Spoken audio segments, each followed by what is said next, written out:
وہاں جسم بہت قیمتی ہوتے ہیں۔ جس معاشرے میں انسانوں کی کوئی قیمت نہیں ہوتی وہاں عزت کی بولی سب سے اونچی لگتی ہے۔ جس معاشرے میں انسانوں کی کوئی قیمت نہیں ہوتی وہاں بنتے ہوا سرے بازار طبلے کی تھاپ پر ناچتی ہے، اور جس معاشرے میں انسانوں کی کوئی قیمت نہیں ہوتی وہاں بھوک تہذیب کے آداب بھلا دیتی ہے۔ یہاں ہوس کے پجاری سیاہ راتوں میں سفید جسموں کا جیون سیاہ کرتے ہیں، یہاں پہ ناچتے پیروں کی تھاپ بکتی ہے، یہاں پہ جاگتی آنکھوں کے خواب بکتے ہیں، یہاں پہ پھول سے ہونٹوں کی پیاس بکتی ہے، یہاں پہ جسم ہے بکتے شباب بکتے۔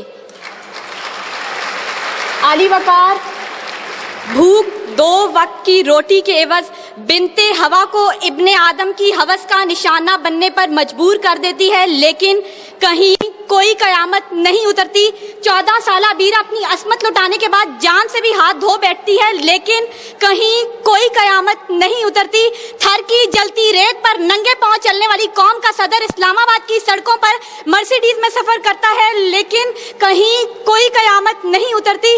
بلوچستان کی خشک سالی پر ایئر کنڈیشن کمروں میں منرل واٹر پی پی کر غور کیا جاتا ہے، لیکن کہیں کوئی قیامت نہیں اترتی۔ یہ شاہراہیں اسی واسطے بنی تھیں کیا کہ ان پر دیس کی جنتا سسک سسک کر مرے؟ زمینیں کیا اسی کارن اناج اگلا تھا کہ نسل آدم و حوا بلک بلک کر مرے؟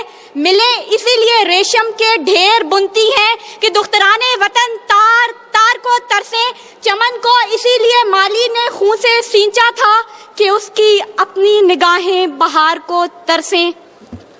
عالی وقار یہ ہے اسلامی جمہوریہ پاکستان، جہاں ہر کوئی اپنی دھن میں مگن ہے، سر کھجانے کی فرصت نہیں، دائیں بائیں کی فکر نہیں، ہر شخص بھوکا ہے۔ کوئی اقتدار کا طالب ہے تو کوئی شہرت کا بھوکا، کوئی دولت کا پرستار ہے تو کوئی پیٹ کا بھوکا، کوئی بھنگ کے ایک پیالے کے عوض اپنا سب کچھ نچھاور کرنے پر آمادہ تو کوئی طاقت کا بھوکا۔ کہت الرجال بڑھتا چلا جا رہا ہے، تہذیب و تمدن کے پیمانے ٹوٹ پھوٹ کا شکار ہو کر وقت کی ناقدری کا گلہ کر رہے ہیں، ہم زوال کی آخری حدوں کے بھی آخر پر پہنچ چکے ہیں، انصاف مہیا کرنے والے ادارے سسک سسک کر دم توڑ رہے ہیں، ہر طرف سے ایک ہی پکار سنائی دیتی ہے، بھوک تہذیب کے آداب بھلا دیتی ہے۔ عالی وقار سنیے، اگر آپ سن سکتے ہیں کہ جب بوڑھے پروفیسر کو 6 ماہ تک پینشن نہ ملی تو اپنی کن پٹی پر پستول رکھ کر بولا تھا میرا پاکستان ہے یہ تیرا پاکستان ہے۔ سنیے اگر آپ سن سکتے ہیں جب تسنیم سولنگی بھوکے کتوں کا نوالہ تر بنی تو بولی پڑے ہیں گنگ کٹہرے عدالتیں چپ ہیں۔ سنیے اگر آپ سن سکتے ہیں جب مزدور شام کو خالی ہاتھ گھر لوٹا تو اپنے بچوں سے نظریں چراتے ہوئے بولا ہیں تلخ بہت بندائے مزدور کے اوقات۔ سنیے اگر آپ سن سکتے ہیں کہ وزیر اعظم کی کھلی کچہری میں خود سوزی کرنے والا شخص بولا تھا میں بھی پاکستان ہوں تو بھی پاکستان ہے۔ سنیے اگر آپ سن سکتے ہیں جب جاگیردار کے رستاگیر غریب ہاری کی بیٹی کو اٹھا کر لے کے گئے تھے تو وہ بولا تھا آواز دو انصاف کو، انصاف کہاں ہے؟ سنیے اگر آپ سن سکتے ہیں کہ ڈما ڈولا کے بے گور و کفن لاشیں چلا چلا کر کہہ رہے ہیں نوید دو انسان کو کہ انسان مر گیا۔ سنیے اگر آپ سن سکتے ہیں ڈاکٹر عافیہ صدیقی آج بھی سراپا سوال ہے ذمہ دار کون؟ سنیے اگر آپ سن سکتے ہیں لال مسجد کے شہداء کہہ رہے ہیں پاک فوج تو زندہ باد۔ اور سنیے اگر آپ سن سکتے ہیں جب بے روزگار باپ نے اپنی 3 جوان بیٹیوں کو موت کے گھاٹ اتارا تھا تو بولا تھا عجب رسم ہے چارہ گروں کی محفل میں لگا کر زخم نمک سے مساج کرتے ہیں، غریب شہر ترستا ہے ایک نوالے کو، امیر شہر کے کتے بھی راج کرتے ہیں۔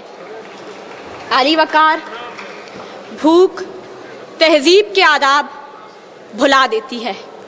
غربت سے مجبور لوگ اپنے بچے بھون کر کھا جاتے ہیں، اپنے گردے اور آنکھیں بیچ ڈالتے ہیں، اپنی 8 سالہ بچیاں دلالوں کے حوالے کر دیتے ہیں، اپنے خاندان کے ساتھ آگ میں کود جاتے ہیں، دریاؤں سمندروں میں چھلانگیں لگا دیتے ہیں، پنکھوں کے ساتھ لٹک جاتے ہیں، ٹرین کی پٹڑی کے آگے لیٹ جاتے ہیں۔ غربت، ظلم اور مہنگائی سے مجبور لوگ اپنے معصوم بچوں کے گلے کاٹ دیتے ہیں۔ عالی وقار صدارت، وزارت اور عمارت کے بھوکے تہذیبی اقدار کو پامال کر دیتے ہیں. کبھی تو چند کھوٹے سکوں کے عوض قوم کی بیٹیوں کو بیچ ڈالتے ہیں، تو کبھی مساجد کا تقدس پامال کرتے ہوئے انہیں لہو رنگ کرتے ہیں، اور کبھی اپنی ہی عوام سے کہتے ہیں میں تمہیں وہاں سے نشانہ بناؤں گا کہ تمہیں پتہ بھی نہیں چلے گا. جب لوگ یہ کہتے ہیں خدا دیکھ رہا ہے، میں سوچنے لگتا ہوں کیا دیکھ رہا ہے.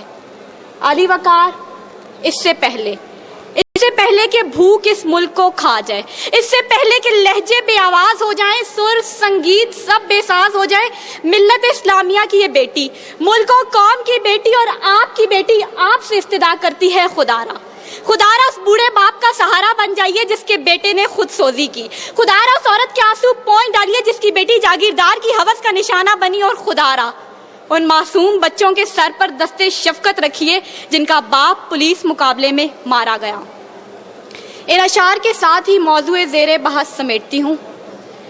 ستم ظریفی وقت نے کلیوں کی نزاکت کو، دلوں کی محبت کو اس طرح سے مسئلہ ہے، اس طرح سے کچلا ہے کہ زندگی اذیت ہے اور سانس کی بھی قیمت ہے.